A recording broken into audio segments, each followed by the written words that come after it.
Da maot mah cantang teu nepikeun ka kolot pantes nu ngora pantes. Nu kolot pantes. Anu sehat pantes.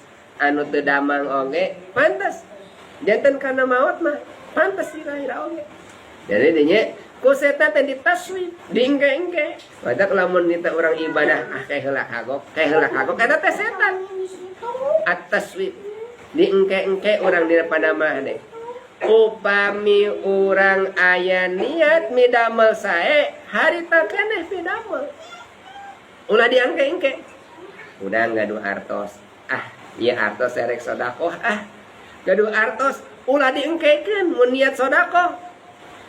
Tos gaduh enjing aya jang napakah, jang belanja aya, jang sakola aya, aya langkung eta arek disedekahkeun. Ulah diengkekeun sabab isuk cantang tu urang daek sedekah. Jadi lamun teh orang rek amal poe ayeuna yang diajar salat witir karena biasa mah ayeuna keneh.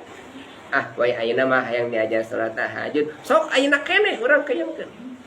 Poe ayeuna moe hayang maca Quran ayeuna keneh ulah diengke-engke lamun aya kahoyong dina ngalaksanakeun ibadah ulah angke we kagok.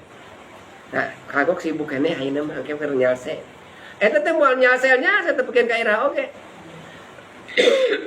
Ulah mentang aya alasan naon dina ngalaksanakeun ibadah teh ke lamun nyase moal nyase-nyase. Anu urang ibadah ge aya halanganana komo deui urang lamun teh nungguan ibadah nyase. Ibadah mah lamun ayeuna urang aya naon aya kahoyong niatnya daek ngalaksanakeun ibadah ayeuna keneh pidamel ibadah teh. Sabab setan terus ngagoda. Kumaha cenah urang teu ibadah. Nu ibadah oge masih keneh digoda, komo deui urang nu can ibadah. Jadi mun teh mah ayeuna urang nu tos istiqomah ge kumaha carana dieureun istiqomahna, komo deui nu karek hayang dihalangan we ku setan teh. Naon? Bitaswib. Ditaswib engke-engke engke we kagok. Angke we geus nyase, angke geus punah hutang, angke geus loba anak, geus kolot. Rek ngaji mah engke we geus nyase. Di mana-mana geus beunghar mah abdi mah pasti sedekah teh loba. Namun ngeukeurkeun beunghar, paman teu beunghar. Eta at-taswib.